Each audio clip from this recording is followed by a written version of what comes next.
오늘 보실 하나님 말씀은 이사야 49장 8절부터 13절입니다. 이사야 49장 8절부터 13절 보겠습니다. 여호와께서 이같이 이르시되 은혜의 때에 내가 내게 응답하였고 구원의 날에 내가 너를 도왔도다. 내가 장차 너를 보호하여 너를 백성의 언약으로 삼으며 나라를 일으켜 그들에게 그 황무하였던 땅을 기업으로 상속하게 하리라. 내가 잡혀 있는 자에게 이르기를 나오라 하며 흑암에 있는 자에게 나타나라 하리라. 그들이 길에서 먹겠고 모든 헐벗은 산에도 그들의 풀밭이 있을 것인지 그들이 줄이거나 목마르지 아니할 것이며 더위와 볕이 그들을 상하지 아니하리니 이는 그들을 긍휼히 여기는 이가 그들을 이끌되 샘물 근원으로 인도할 것임이라.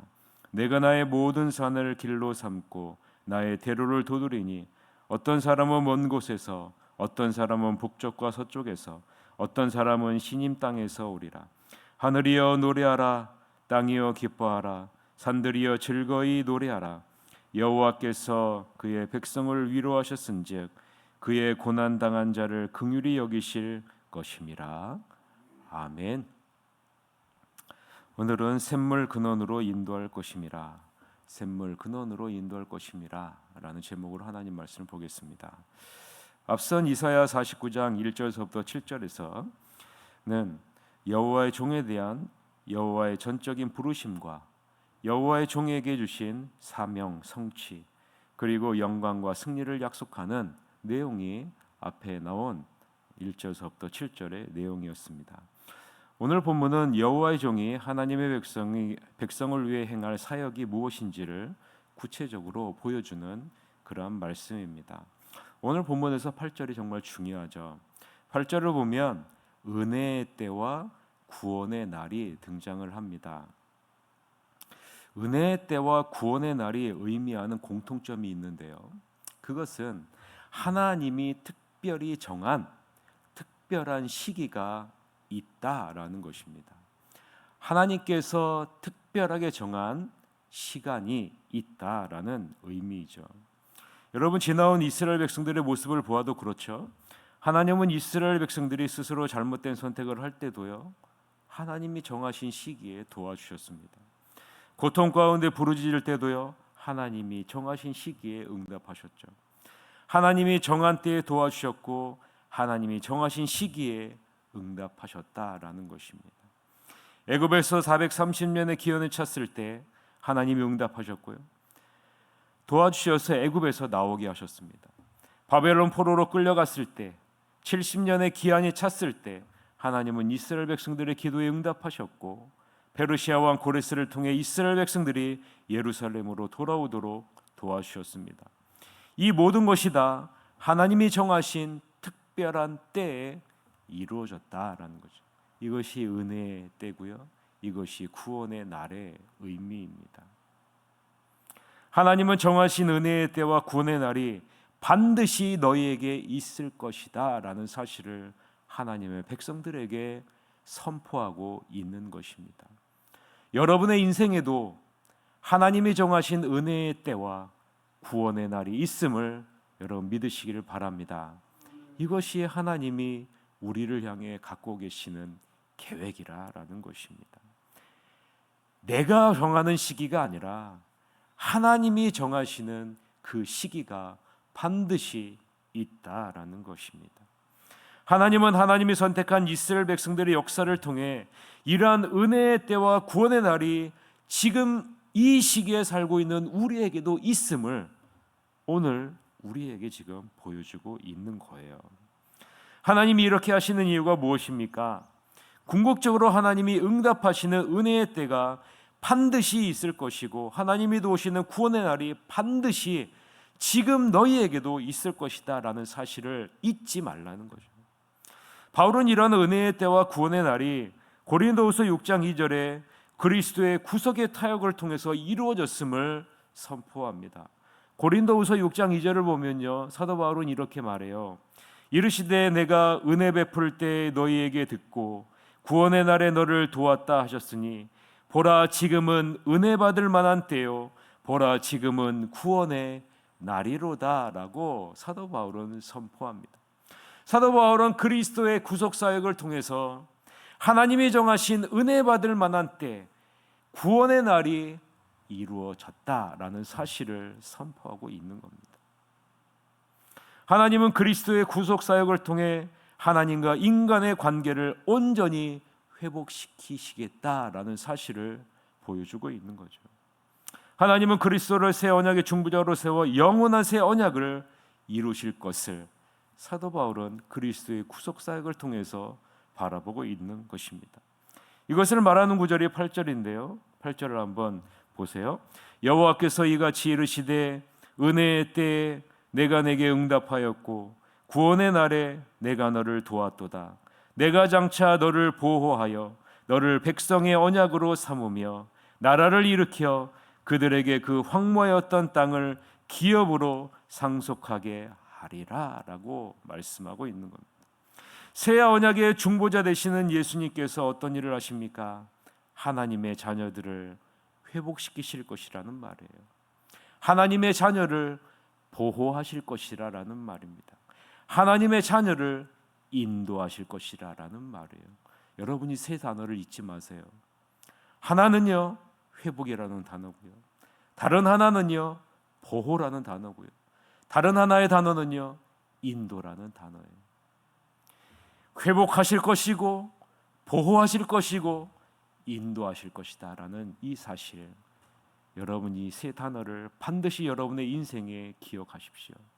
이것을 누구를 통해서 이루어요?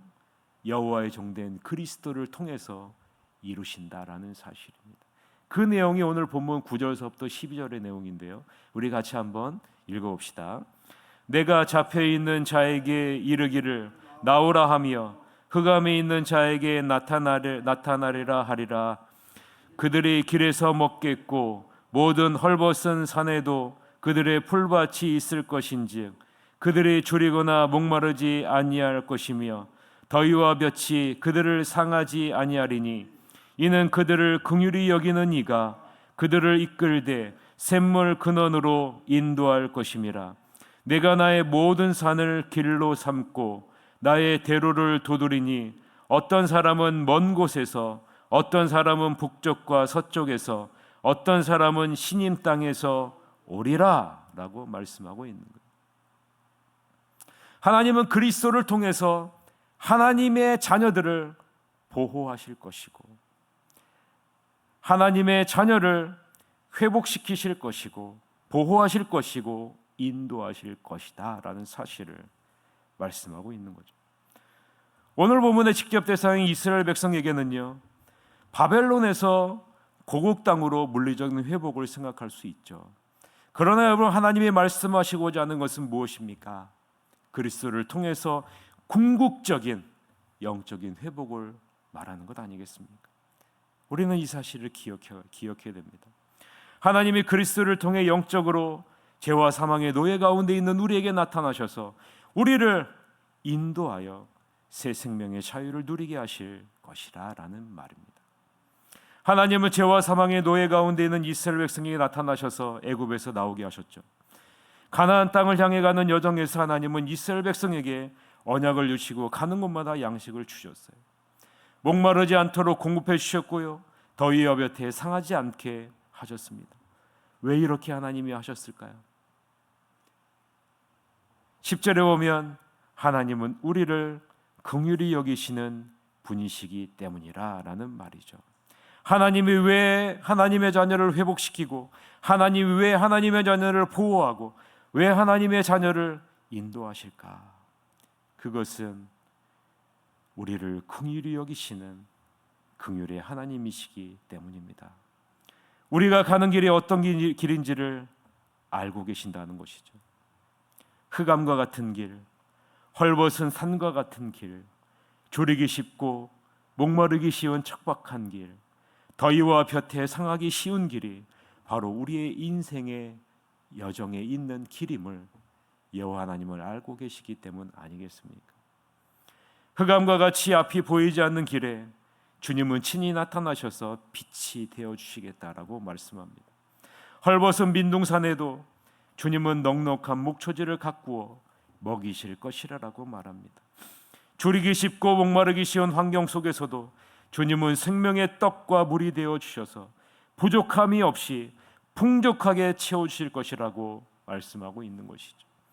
더위와 볕에 상하기 쉬운 인생길에 주님은 구름 기둥이 되셔서 우리를 인도하실 것이다 라고 말씀하고 있는 것 아니겠습니까? 사랑하는 성도 여러분, 하나님은 절대로 여러분을 가만히 내버려 두시는 분이 아니시라라는 말입니다. 긍휼히 여긴다는 말에는요, 두 가지의 의미를 담고 있습니다. 왜냐하면 두 단어가 합쳐진 단어가 긍휼히 여긴다라는 단어이기 때문에 그래요. 하나의 의미는요, 우리를 향한 사랑이 몸으로 자식을 낳은 것과 같이 강력한 사랑을 의미한다라는 거죠. 여러분, 여러분의 몸으로 자녀를 낳으면 그 자녀를 여러분 어떻게 사랑하세요? 정말로 사랑하잖아요. 여러분의 몸과 같이 사랑하잖아요. 그 사랑이 강력하다라는 의미가 이 긍휼히 여긴다라는 의미에 담겨져 있다는 거죠. 다른 하나의 의미는요, 그 사랑이 일시적인 사랑이 아니라 지속적이다라는 의미를 담고 있어요. 그래서 긍휼히 여긴다라는 단어는요, 두 가지 의미의 합성어인데 하나는 강력한 사랑, 다른 하나는 지속적이다라는 의미를 담고 있는 거예요. 이것이 긍휼히 여긴다라는 단어의 의미입니다. 우리를 향한 사랑이요, 매우 강력하고요, 지속적이다라는, 변함없으신 사랑이다라는 말입니다. 하나님의 불변한 강력한 사랑으로 우리를 보호하고 인도하시겠다라는 말이에요. 이것이 우리를 긍휼히 여기신다라는 말입니다. 이런 확신을 갖고 믿음으로 나오라라고 주님이 말씀하고 있는 거죠. 눈에 보이는 이 세상의 것을 의지하지 말고 긍휼히 여기시는 하나님의 보호와 인도하심을 확고히 믿고 이 주님을 의지하며 나오라라고 말씀하고 있는 겁니다. 이 주님을 우리를 반드시 이끌어 샘물 근원으로 인도하실 것을 믿으라라고 오늘 본문에서 우리에게 촉구하고 있는 것입니다. 반드시 여러분을 영적으로 풍요로운 삶을 누릴 수 있도록 인도할 것이다라는 말이죠.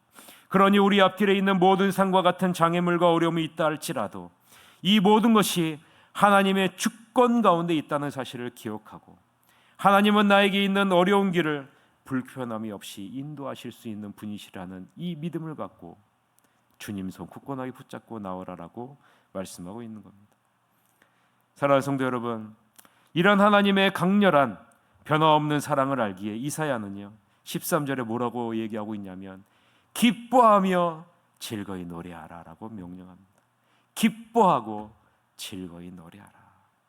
여호와 하나님이 험난한 이 세상을 살아가는 우리의 위로가 되어주실 것이다 라고 말씀하고 있는 거죠.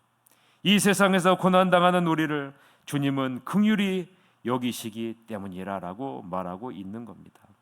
이 하나님이 우리를 반드시 보호하시고 인도하시고 함께 하실 것이라고 이사야는 말하고 있는 겁니다. 여러분 13절 같이 한번 읽고 말씀을 마무리하겠습니다. 13절 읽겠습니다. 하나님이여 하늘이여 노래하라, 땅이여 기뻐하라, 산들이여 즐거이 노래하라. 여호와께서 그의 백성을 위로하셨은즉 그의 고난당한 자를 긍휼히 여기실 것임이라. 할렐루야, 아멘. 그러기에 우리는 힘들어도 참고 인내하며 주님을 바라보며 나아가면 됩니다. 우리의 위로가 되시는 주님, 우리를 긍휼히 여기시는 주님을 굳건하게 붙잡고 이 주님이 반드시 여러분을 샘물 근원으로 인도할 것이라는 이 확신을 갖고 오늘 하루도 승리하는 삶을 살아내는 여러분이 되시기를 주님의 이름으로 간절히 축원합니다. 이 시간에 통성으로 기도합시다.